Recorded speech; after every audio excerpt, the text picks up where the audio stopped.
Hey there guys, gals, and non-binary pals, it's DMG and welcome back to Blitz. And today we are going to have a mastery video on my K91. I have mastered this tank 4 times over my 100 game run, hitting target at around 2850 I believe, with, I know it's somewhere in the 70s win rate. It's been a few weeks since I played this tank, but regardless, these are my masteries. I apologize for not posting content over the past week. As you know, Twister Cup has been going on with an absolute rage, so that has been taking up most of my time and attention. But now that our Twister season has come to a conclusion, fortunately and unfortunately, right? But at least I get to make more content. Anyways, these are my mastery, 4 masteries in the K91. This tier 9 Russian auto-loading enriched. I mean, can't say premium, right? But just for sake of argument, right? Premium, the premium heavy. If you like weird tanks, this is for you. This is quite the fantastic vehicle in some cases. It feels kind of solid. I don't really even know how to describe it really. But anyways, maybe showing by example does it more. I put a shot into that T62A. It really is an accurate gun for a heavy tank. I don't know how that Leopard dies, but some people just never understand how to get to the corner safely. And frankly, if you look at the beginning, it's not really, I don't understand why it's so hard to get to the corner for mediums when I say it 4 different times. But anyways, idiots will be idiots. Regardless, into the Centurion 7.1 100mm gun, 310 average alpha on its AP rounds. I do run calibrated shells, still gives me the same interclip reload, and while I do sacrifice a little bit of everything, if I ran vents, I am getting that 10% boost to heat and that and the 10% boost to HE as well. So I'm getting that more comfort when I shoot, right? And while I sacrifice, like I said, a little bit of accuracy, the massive penetration that I gain from shooting 340 or 350 millimeters or something like that, right? Millimeters of heat rounds, right? It more than makes up for the difference here. And while I do think rammer is necessary on some autoloaders, it is not necessary on the K91, and rather calibrated shells is the way to go. Calibrated shells allows me to put a shot right into that mouse. It is, like I said, it is a decent gun. 2 shots into that mouse, and let me see if I can get one on this E100. It does not happen, unfortunately, and we are rolling onwards. The K91, if you just kind of look at it, right, it kind of looks like a car, like like a race car chassis with a like a mega IS3 stock turret or something like that. It looks weird. I'll give you that much. It's definitely out of the ordinary, that's for sure, and it kind of sticks out like a red thumb in battle. Of course, it doesn't help that I'm wearing the glorious eagle camouflage in support of the Russian team during the World Cup. Granted, although I'm not Russian whatsoever, this camouflage does look fantastic on the K91. 3 in the clip. 3.5 second interclip reload. I know, interclip reload is often talked about as being an important stat, and I do think it is important. It's not completely irrelevant. You don't want to have, well, think about the IS3 Defender, right? It has like a 7.5 interclip reload. That's not really what you want to get from your autoloaders. Having that kind of interclip doesn't allow you to X off targets as efficiently. In terms of the K91, it doesn't really allow it to kill things in a timely manner, despite it having okay DPM for a tier 9 heavy. Of course, you see me going through mouses with heat, right? Definitely an option for you in this tank. 4,337 damage to destroyed and over 100,000 credits. Take down the win for a mastery badge. Really good stuff there. But as I was saying, interclip reload, is it important? Is it not important? I feel like that could be a whole nother video, right? Someone needs to put that in the comment section for me. Say, hey, Dark, make a video about, you know, autoloaders and intraclips and clip potentials and blah, blah, blah, all that bullshit Positive likes to talk about on the forums, right? Anyways, Himmelsdorf, K91. Another important thing I want to highlight is that these are all bottom tier matchups for me. I am put in not advantageous situations against, you know, like T44s, Mod 1s, and the like, or IS3s and IS6s and IS5s, right? I'm going against some very large guns in the Object 704, the E75, and soon to be E100, right? Now, K91,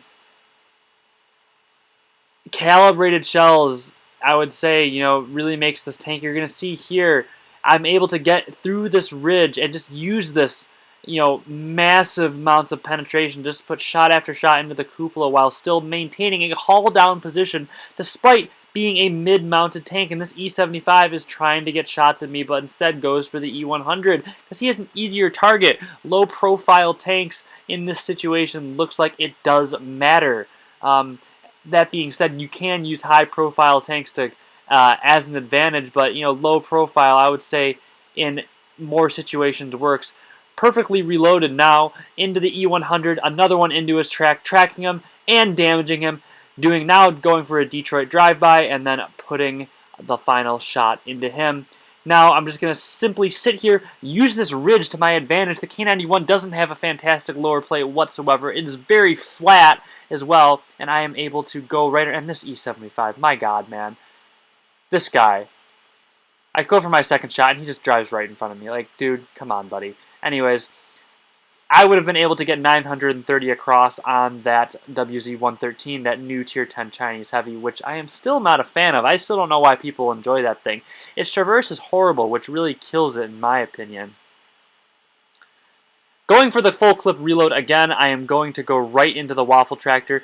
K91 does have an accurate gun, but don't expect it to be like a Leopard PTA or a Leopard 1, right?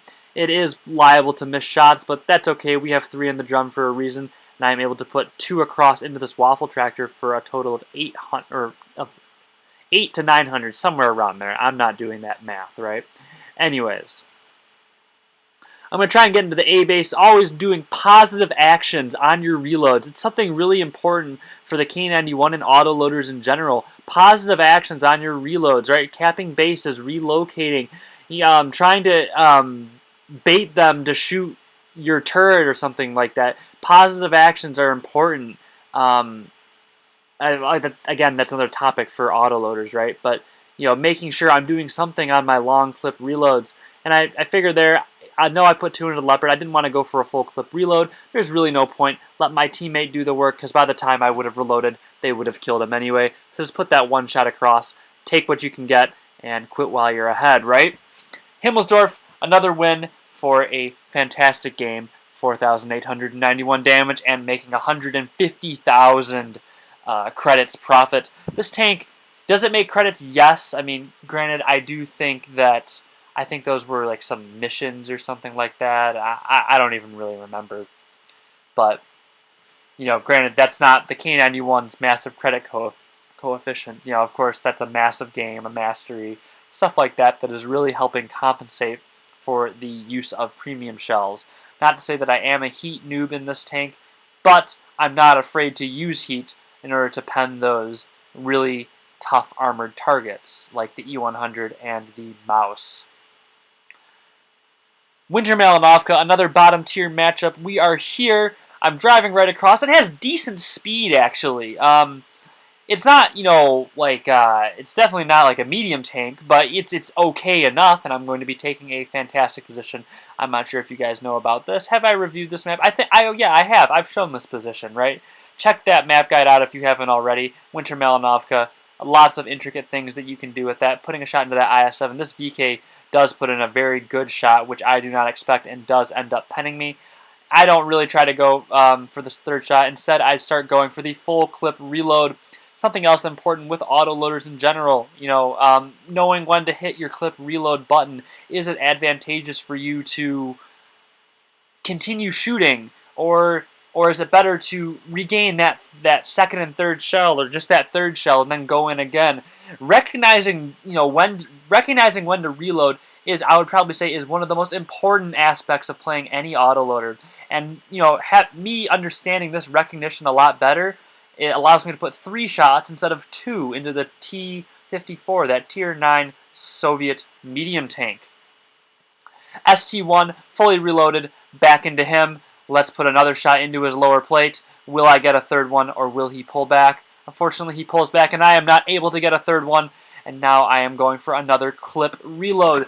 And see, it's instantaneous too. I don't vacillate on the idea. It's making that decision that is allowing me to put my DPM to the fullest.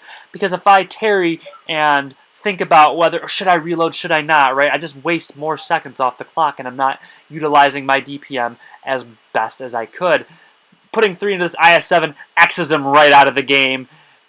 Fantastic stuff from the K91. Calibrated shells allowing me to go right through his lower plate and his drive wheel as he angles back. And interesting thing about this IS-7 carcass is that it's in a position that I can abuse with the K91. It's low profile and surprising amount of gun depression. That's another thing I want to talk about. The K91's gun depression is like 7 or 8 degrees or something like that. So it's pretty decent. It's like a Defender almost. I would probably say, like I said, the biggest comparison I can have is the Defender. Somewhere in between like a Defender and a T-54E1, right? It's just such an interesting, unique tank and provides a different aspect of gameplay. The turret is pretty strong. It does have some very minor weak points that can be exploited, but the thing about this tank is no one really ever has it.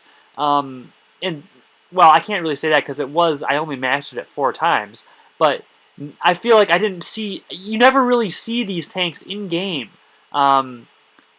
So no one really knows how to fight against them. No one understands how they work. No one understands that I don't even think people understand that it's an autoloader until it's too late, right? And me, even Super Unis miss. This is a moment of bad play right there. We're just going to kind of skate by that and not focus on it too much. 3 in the drum allow me to finish off that grill with ease. And now I'm into the VKB, that Tier 9 German heavy tank, going for the Soviet side hug, quickie baby style. And I am not able to get that. VK does do some good work with the dead carcasses of tanks. Puts one into me. I reloaded 3 though. 1 down. Another one into his front plate. Calibrated shells allowing me to go right through. And the 3rd one, and then Kirito in the T-54 finishes off the VK using that higher pen gun. 5,500 damage and 72,000 credits with 2 destroyed. Get us the win on Winter Malinovka in a bottom tier game. Last but not least, I'm going to showcase Vineyards and just how strong this tank can be in a hull down position. You've seen me use the autoloader more for just making these very tactical trades, going 3 for 0 or 3 for 1. But now you're going to see the hull down capabilities of this Russian beast. It's very, very strong. Make no mistake, although it's an autoloader, it is a heavy tank. You cannot do these kinds of things. If you're talking Tier 9 autoloaders, you can't do these kinds of things in the T-54E1 or the AMX 5120. Think about the AMX 5120, only 6 degrees of gun, not even 6, is it 5? I'm not really sure, but look at me go on this M103 into his cupola, and I am a tard, because this is right after the update. I didn't turn off grass and sniper mode, so I'm needlessly making it hard on myself to pen those shots in the M103, but I do put 3 across, and he's already on half health at the start of the game. That's not the way that you want to start playing, right? Because now you have to be very careful with your hit point pool. And, this M103 pokes again. He wants to get shots at somebody. But I am there to keep him in check. He backs down. And now I am going to go for another clip reload right now. And now that really sucks right there because a tank drives by. And that cheats me out of damage. But now I'm going to get 3 in the clip. So I have to be in a good position to utilize these 3 shells. Hopefully I will get in the right position. keep looking on the mini-map and looking around, always head on a swivel. M103 pops again. This is my opportunity. A second shell into him. M103 down from 0 to death. That's a very Smash term right there. But 0 to death, or 1750 to death. 1750 to 0 on that K9. Excuse me, not the K9, on the M103 in that moment. Full clip reload, going now into the Jagdpanzer E100. He tries to get back around the corner. I'm going to put one into his drive wheel, force him to burn a repair kit. Will I get this third one? I don't. The gun, you know, like I said, it's good, but it's not Leopard accuracy. It's like a Russian medium gun, really, but it's an autoloader. Of course, it's no T-62A or Object 140. You know, those I would say are exceptions to the norm in that case. Pushing along in the K91, of course, using these really small dips and berms to my advantage. Jagdpanzer E100 wants to turn, and as you can see, I have clip reloaded in that time, so I now have 3 shells to use. Jagdpanzer E100 wants to try and fire at me. I know all the ins and outs of that tank. Heat through the lower plate gets me the kill, and I am on to the next target. Moving to the E4, I don't want to engage in that area. I'm not sure if those 2 tanks are staring.